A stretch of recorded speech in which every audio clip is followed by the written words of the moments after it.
Case 1, Operation ColdFeet. This is the first clandestine mission that the Clandestine Investigation Bureau will be looking into. The case officer's name and dates of the investigation have been redacted. Operation ColdFeet was a CIA operation in 1962. The mission was to extract intelligence from an abandoned Soviet Arctic research station. The operatives were going to be inserted via airdrop, and that was going to be the easy part. Due to hazardous conditions and unstable ice, the CIA needed to devise a plan to get the operatives out safely after they had conducted their mission. To get a solution to this problem, we first have to go back 42 years, back to the 1920s, when Dr. Laith Adams, with the help of Boeing engineers, invented a pickup apparatus in the hopes of extending air-mail pickup to rural areas. All American Aviation, one of Dr. Adams' speculative companies, would catch wind of his invention and perfect the design in 1938. The system used two steel poles, and they're 54 feet apart from each other, with a transfer line set between them. So when the aircraft would approach the pickup point, it would set a speed at 90 miles an hour, and the flight mechanic would feed out a 50-foot steel cable, and as the aircraft would pull up, the steel hook would collect the mail pouch. Shock absorbers cushion the impact so that the mail wasn't destroyed, and the mechanic winch would pull the mail pouch aboard. So in 1943, the United States government began trials on a personnel-based pickups based after this all-American Aviation mailing system. Due to increased need for Army Air Corps to retrieve stranded airmen in difficult terrain. That was their explanation for conducting trials on this personnel pickup system. The initial trials recorded G-forces of 17 Gs. This far exceeded what the human body could tolerate. So modifications were made to the system to get the G-forces down to 7 Gs. At this point, the Army Air Corps began animal testing of the system. During the first live test, the harness twisted around the sheep's neck and strangled it. So there's no mention of modifications to correct this issue, but nothing like this occurred in subsequent tests, and all their sheep were safely retrieved. I guess you could say it was good enough for government work. Lieutenant Alex Doser, a paratrooper, volunteered to be the first human pickup on September 5th, 1943. At 125 miles per hour, a Stinson retrieved Dawson from the ground, yanking him into the air for a successful retrieval. The whole pickup duration was 3 minutes. The Army Air Corps would tweak and improve the system, but would never use it to actually pick up airmen. The British, however, reported that they did use the system to retrieve agents. So although the U.S. government did not actually deploy this system, it still did get good use by the British government. I did want to say it's just interesting that something potentially deadly with the sheep being strangled, but yet there was no modifications made to correct the issue. I think Doser took a big chance in being the first volunteer when there was still kinks worked out, although I guess it worked considering no British intelligence agents were ever killed while being retrieved. So this next step takes us to 1952 during the Korean War. The CIA would take interest in the all-American system. During this period, the CIA was establishing a resistance network in Manchuria using their air propriety Civil Air Transport, or CAT for short. CIA dropped agents and supplies into Karen Province as part of Operation Tropic. Similar to their future operations, Operation ColdFeet, the CIA deployed the all-American system to retrieve their agents in Manchuria. Robert Edison Fulton, Jr. He would enter the picture in 1958. He found issue with the All-American system's inability to retrieve personnel in inaccessible terrain. Due to how the system was set up, the personnel or objects being retrieved had to be in open in order for the hook system to execute the clean pickup. Another issue was how low the aircraft needed to get in order to execute a retrieval. This made thick vegetation pickups extremely difficult and left the aircraft vulnerable to being shot down. The exact issue occurred on November 29, 1952, when the retrieval mission was derailed when a double agent betrayed the team. This resulted in the Chinese getting wind of the aircraft and were able to shoot it down because of how low it needed to fly in order to pick up the team. Mr. Fulton finalized his design, the Skyhook, in 1958. His design consisted of equipment that would be air-dropped ahead of time. This equipment consisted of a harness for the personnel or the objects being retrieved, a 500-foot braided nylon rope, a balloon, and a helium bottle to inflate said balloon. The pickup aircraft would be equipped with steel-forked nose that was 30 feet long and spread at a 70-degree angle. Once the balloon was inflated, the aircraft would fly in for retrieval. The pilot would line the aircraft up with a bright mylar marker that was positioned about 425 feet into the air. The line would be caught by the forks and the balloon would immediately detach as soon as the spring-loaded trigger mechanism or sky anchor secured the line to the aircraft. The Skyhook would be yanked into the air, and as the rope streamlined with the fuselage of the aircraft, the pickup crew would use a J-hook to secure the line and winch it back into the aircraft. Mr. Fulton began animal testings with a pig due to its similarities between the human nervous system. The pig began to spin as it was lifted in the air at 125 miles an hour. It was safely retrieved, but in a disoriented state. And after it recovered, it attacked the crew. Yeah. And you would think, since the pig was disoriented, Dr. Faulkner would reassess and try to correct that issue so that future tests the pig was able to be retrieved with no issues. But despite this, human trials would begin on August 12, 1958, and despite the incident with the pig, nothing of note occurred during these trials, and they were successful. Now we jump back to Operation ColdFeet. It's May 1961. A naval aircraft was executing an aeromagnetic survey over the Arctic Ocean when the pilot spotted something on the surface of the ice. It was later identified as an abandoned Soviet drift station. It was designated as Station NP9 by the Soviet Union, which had abandoned the facility after the ice runway had cracked, making it impossible to keep the facility stocked and operational.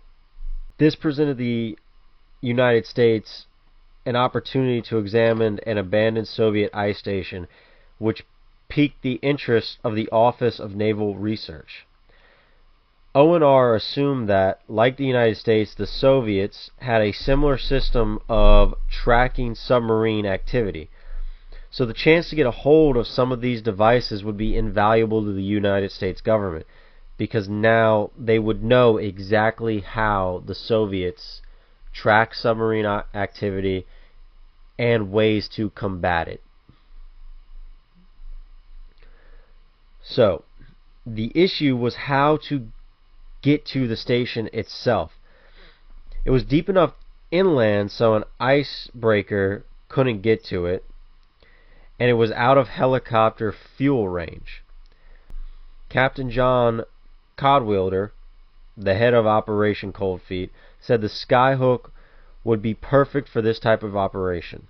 So Operation ColdFeet was scheduled to be executed during September. P-9 would be only 600 miles from U.S. Air Force Base in Thule, Greenland. I'm hoping I'm saying that right.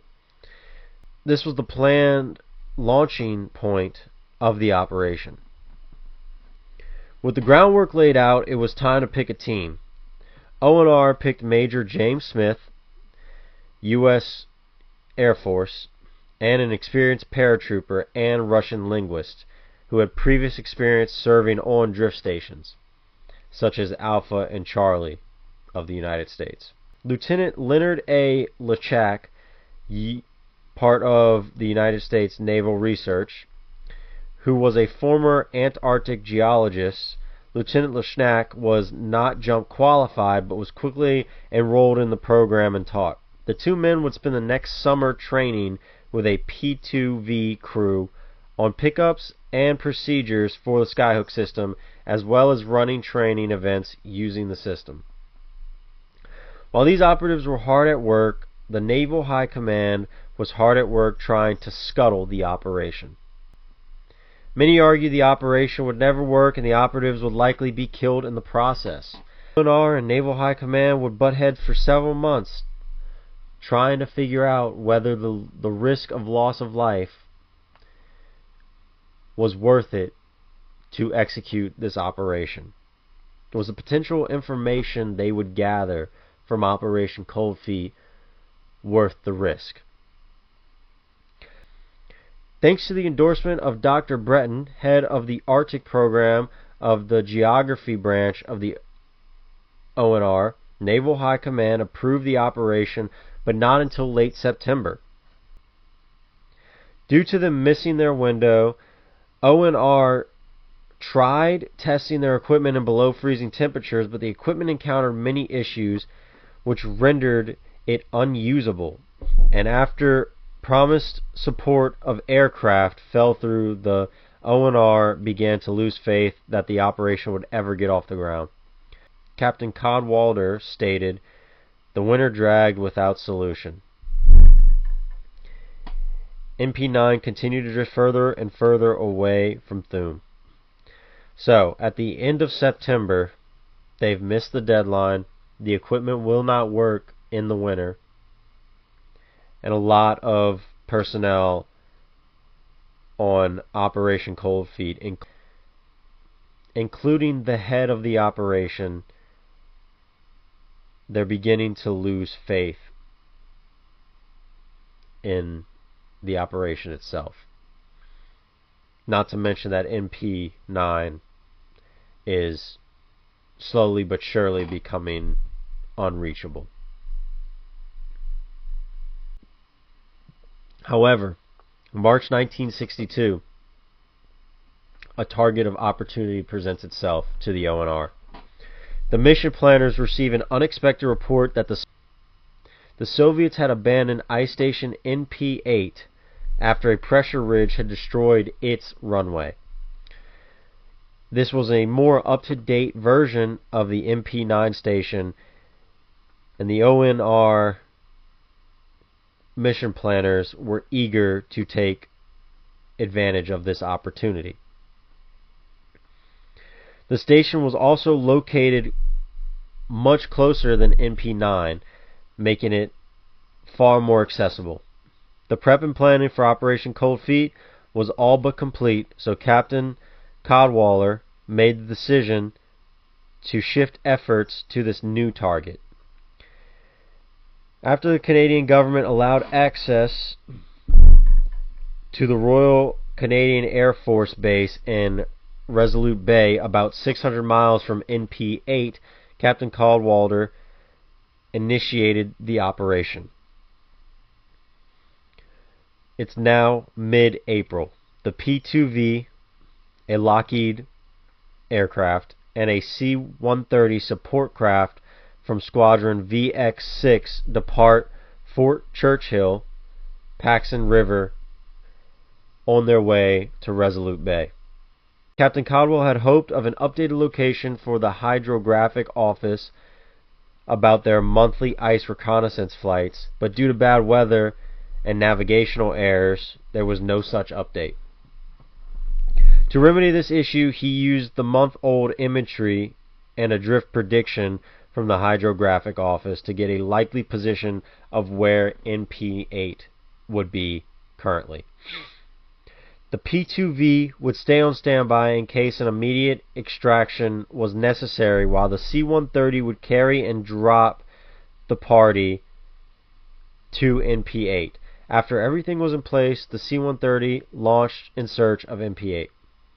The pilots began their search at the last known location of the Soviet drift station and began a 10-mile interval search of the surrounding area.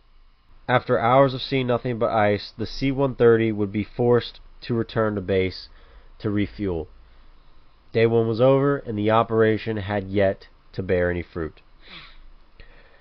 Day 2, they switched up their plan and began a 5-mile interval search pattern and located U.S. Ice Station Charlie, but were ultimately unable to locate NP8. With the C-130 running out of fuel once again and the weather deteriorating, Captain Codwaller called off the operation. With their tails between their legs, the personnel of Operation ColdFeet returned to America.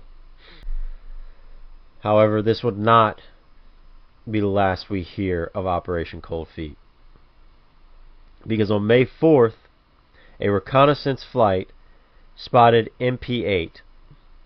The station was well east of the projected location, but ONR was still convinced that Operation ColdFeet could work. However, the funding became the major issue.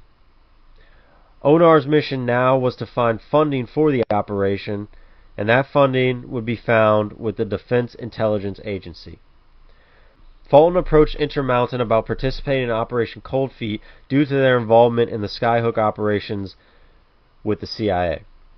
So with the DIA authorizing the use of $30,000 and Intermountain supplying a B-17 and C-46 outfitted with Skyhook equipment, Operation ColdFeet was officially back in business.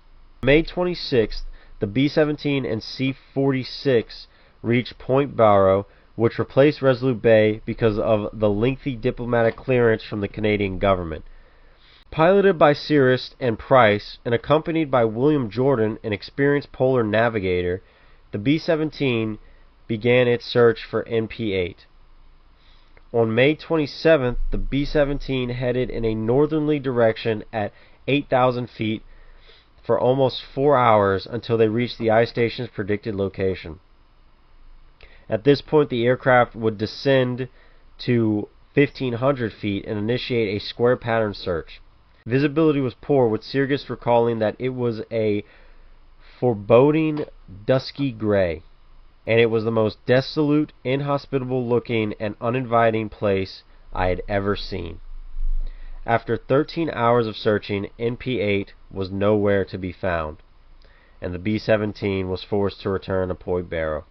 On May 28th, a P2V from Patrol Squadron 1 out of Kodiak was finally able to locate NP8. The B-17 circled the site while Major Smith and the pickup coordinator John D. Wall selected the drop point. Once one was selected, Major Smith and Lieutenant LeSchlock exited out of the aircraft, followed by the supplies for the team. After the B-17 got the green light from Major Smith, it returned to base. Now we initiate the actual operation. Smith and LeSchlock had 72 hours to explore the site and gather information. While they were exploring the abandoned base, the Intermountain mechanics and pilots were busy outfitting the B-17 with the Skyhook gear and testing it on May 30th. On May 31st, the mission to retrieve the drop team was underway. The B-17 set out with a full crew, but shortly into their trip they experienced difficulties. Ice had heated up due to increasing temperatures, creating a layer of dense fog across a sea of ice. After hours of searching, MP-8 could not be found, and with no word from the insertion team, the B-17 had to return back to Point Barrow. On June 1st, the B-17 was sent out again, but could not locate MP-8. The personnel of Operation ColdFeet was beginning to panic. If they did not find MP-8 soon, it could spell disaster for the personnel on the ground. On the third day of the search, June 2nd, Captain Cadwallader called in the P-2V to launch before the B-17 and guide them in using its navigational equipment. Utilizing this equipment, the P-2V quickly located MP-8 and then guided the B-17 to the location. The retrieval process, however, started off poorly. The ice was still shrouding the surface with a layer of fog, and the horizon was difficult to pinpoint. And even more detrimental was the fact that the wind on the surface was blowing around 30 knots, nearly the limit of the Skyhook's capability. Smith and LeSlocq inflated the balloon and attached the 150 pounds worth of film, documents, and equipment that they had collected from the Russian research facility. Due to the wind conditions, they had to use their own body weight to keep the canvas bag containing what they had collected from blowing away. Despite the harsh conditions, Sigrist was able to make a good connection with the pickup line and retrieve the intel. With the intel secured, it was time to retrieve the drop team.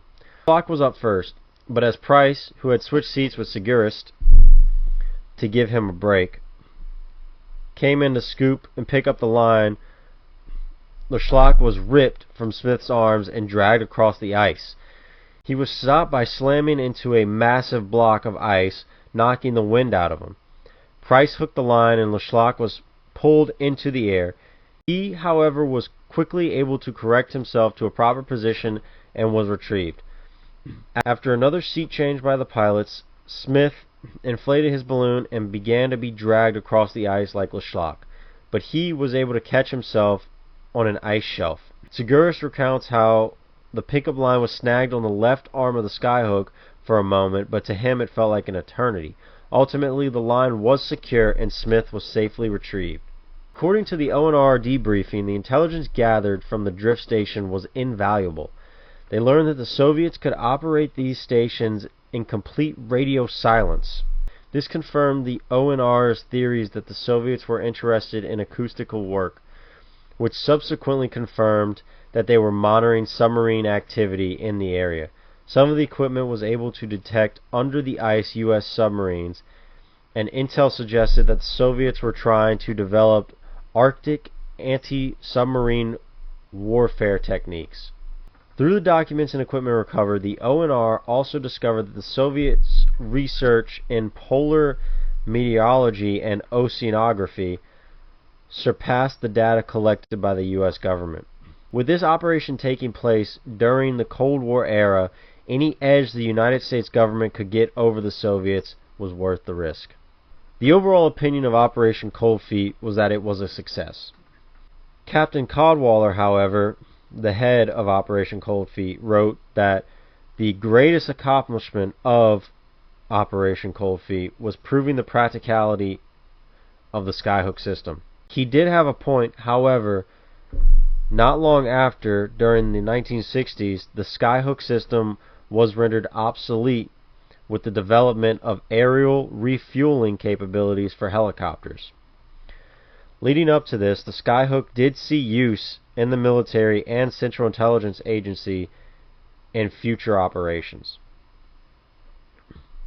So, what is the big question about Operation ColdFeet?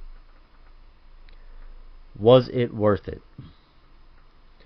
The logistics support, the taxpayer money, not to mention the very real risks to the personnel involved. Was the information gathered from Operation ColdFeet really that useful? And that's a question I'll leave to you.